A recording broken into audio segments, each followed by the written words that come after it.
Some events leave a deep mark on history, but none on the land. This is the site of the Battle of Hastings. After almost 1,000 years, no traces of the bloody conflict can be seen. But here, the fate of England turned. It's where a king was killed, and his victor claimed the throne.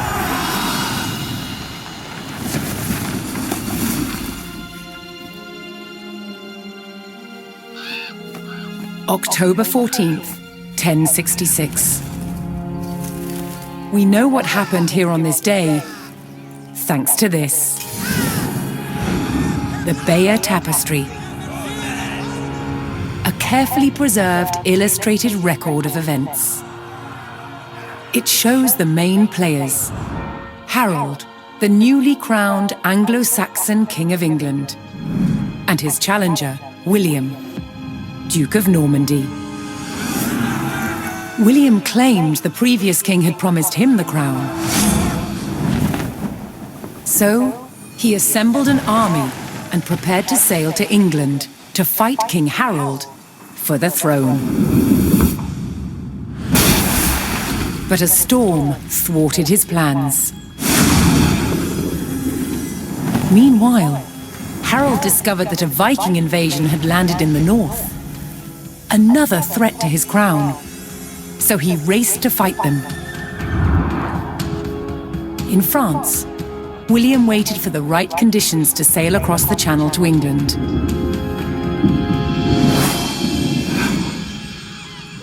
The weather cleared.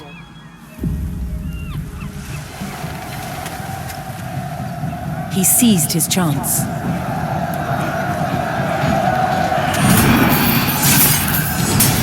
250 miles north, Harold had defeated the Vikings. Now, hearing of William's arrival, his army sped south.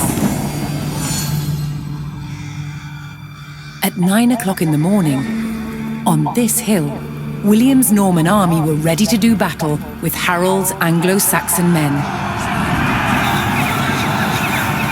The stage was set, and up for grabs, England itself.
On October 14th, 1066, William of Normandy stood ready for battle at the base of a hill.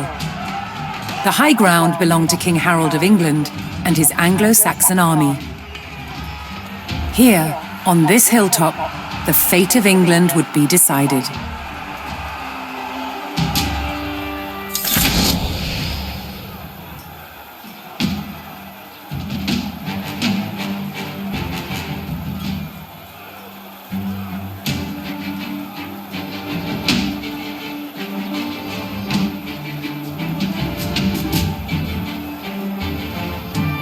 Accept mes forces, compagnons. Accept mes forces. William's Norman army made the first charge, launching a direct assault on the shield wall.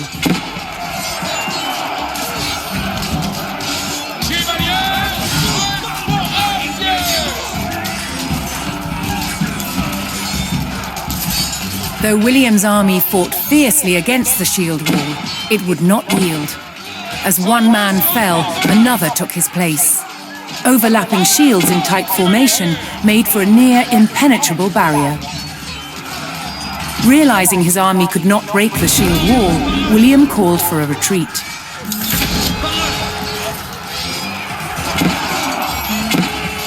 He aimed to lure the Anglo-Saxons into a false sense of victory, causing them to break formation.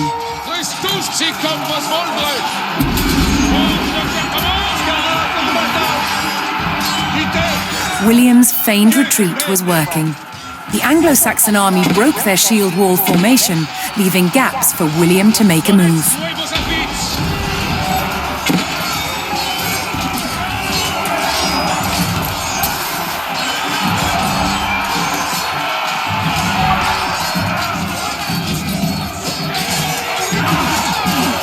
With Harold's men no longer in shield wall formation, William could pick them off as they charged.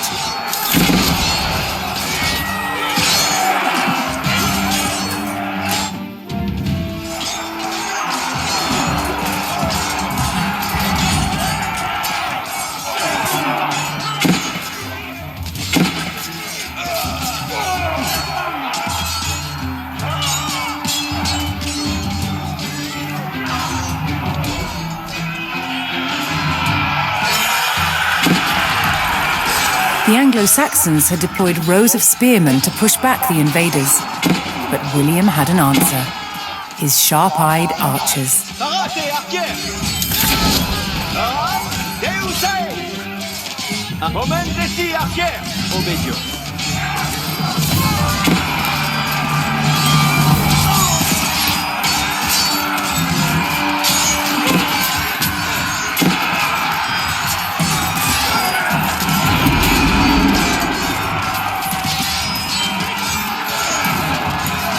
More Norman men-at-arms reinforced William's army.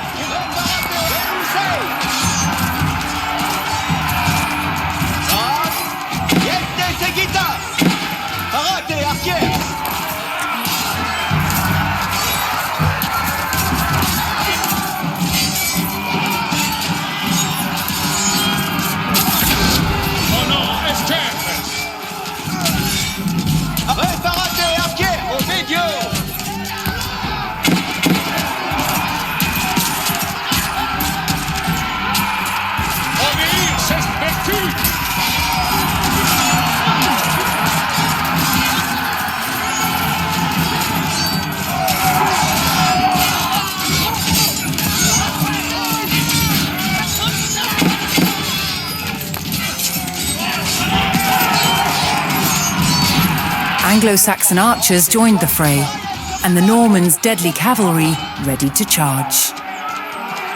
But first, William's forces had to eliminate the enemy spearmen, whose sturdy polearms could easily bring down a horse.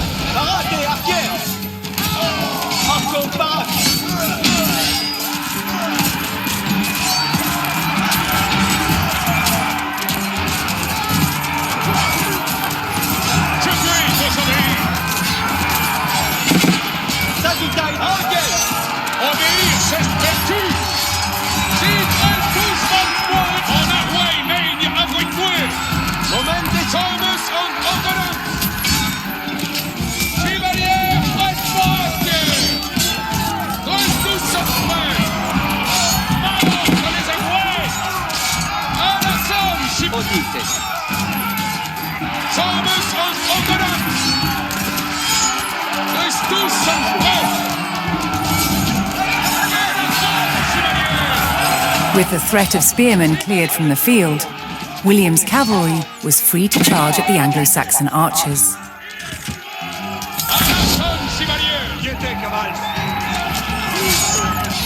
serio.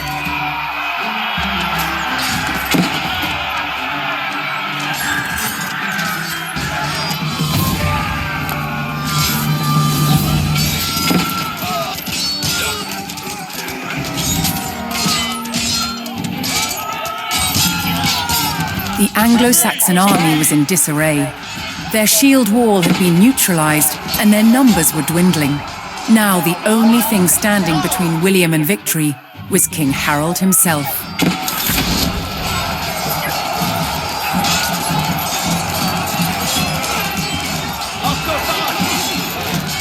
The last of Harold's men encircled their king, prepared to lay down their lives to save his. More Norman cavalrymen took to the field.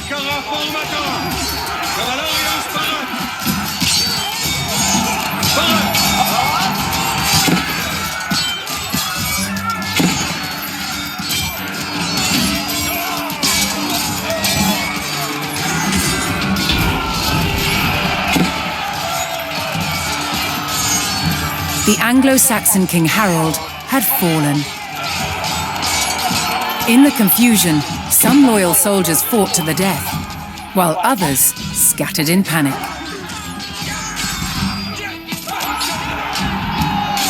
Honor est commis!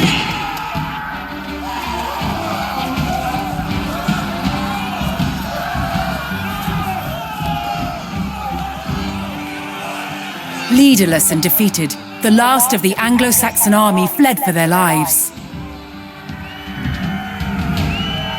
The Normans celebrated victory over the English king, but William's quest to rule England was just beginning.